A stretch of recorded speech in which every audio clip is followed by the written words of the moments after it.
সমৃদ্ধ বাংলাদেশ গড়তে বিদেশি বন্ধুদের সমর্থন, দেশ সংস্কার, ভোটার তালিকা তৈরি হয়ে গেলে নির্বাচনের তারিখ ঘোষণাসহ বিভিন্ন বিষয় উঠে এসেছে অন্তর্বর্তী সরকারের প্রধান উপদেষ্টা অধ্যাপক ডক্টর মোহাম্মদ ইউনূসের জাতিসংঘ অধিবেশনে যোগদানের মাধ্যমে। সংস্কারমূলক কাজের জন্য অধ্যাপক ইউনূসের সরকারকে $3.5 বিলিয়ন সহায়তার ঘোষণা দেয় বিশ্বব্যাংক। মার্কিন পররাষ্ট্রমন্ত্রী অ্যান্টনি ব্লিংকেনের সঙ্গে বৈঠকে দুই দেশের মধ্যে অর্থনৈতিক সহযোগিতা ও বাংলাদেশ থেকে পাচার হওয়া অর্থ পুনরুদ্ধার সহ বিভিন্ন বিষয়ে আলোচনা হয়েছে। এ সফরে ডক্টর মোহাম্মদ ইউনূস বিভিন্ন দেশ ও আন্তর্জাতিক সংস্থার প্রধানদের সঙ্গে বৈঠকও করেছেন।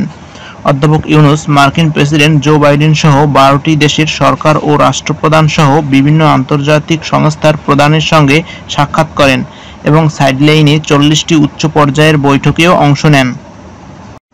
বিশেষ করে গণতন্ত্র, মানবাধিকার সহ বিভিন্ন ইস্যুতে বাংলাদেশের যে ভাবমূর্তি সংকট ছিল, এ সফরে সেটা কাটানোর চেষ্টা করা হয়েছে। সেই সঙ্গে বাংলাদেশের পরিবর্তিত পরিস্থিতিও তুলে ধরার চেষ্টা করা হয়েছে। আন্তর্জাতিক সম্পর্ক বিশ্লেষক অধ্যাপক সাহাব এনাম খান বিবিসি বাংলাকে বলেন, এ সফরে আন্তর্জাতিক সম্প্রদায়ের কাছে দেশের বাস্তব চিত্র তুলে ধরা গেছে এবং তাদের কাছে আস্থার জায়গাটা তৈরি করা গেছে।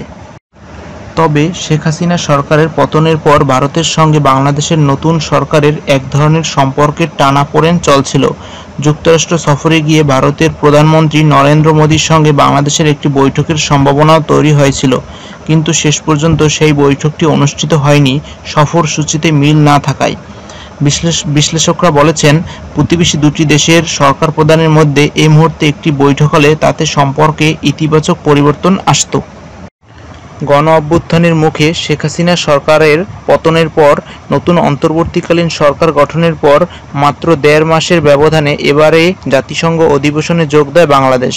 জাতিসংঘের সাধারণ পরিষদের 79তম সম্মেলনে যোগ দিতে গিয়ে মাত্র 4 দিনের এ সফরে বাংলাদেশের সরকার প্রধান অধ্যাপক ইউনূসের বৈঠক হয়েছে মার্কিন যুক্তরাষ্ট্রের প্রেসিডেন্ট জো বাইডেন, কানাডার প্রধানমন্ত্রী জাস্টিন ট্রুডো সহ 12টি দেশের রাষ্ট্র ও সরকার প্রধানের সাথে।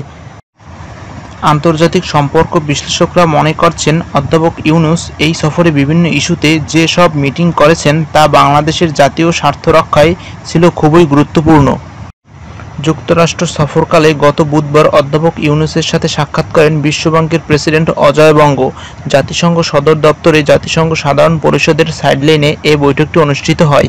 এ সময় বাংলাদেশের অন্তর্বর্তীকালীন সরকারের নেওয়া সংস্কারমূলক কাজের জন্য বিশ্বব্যাংক অধ্যাপক ইউনূসের সরকারকে $3.5 বিলিয়ন সহায়তার ঘোষণা দেন।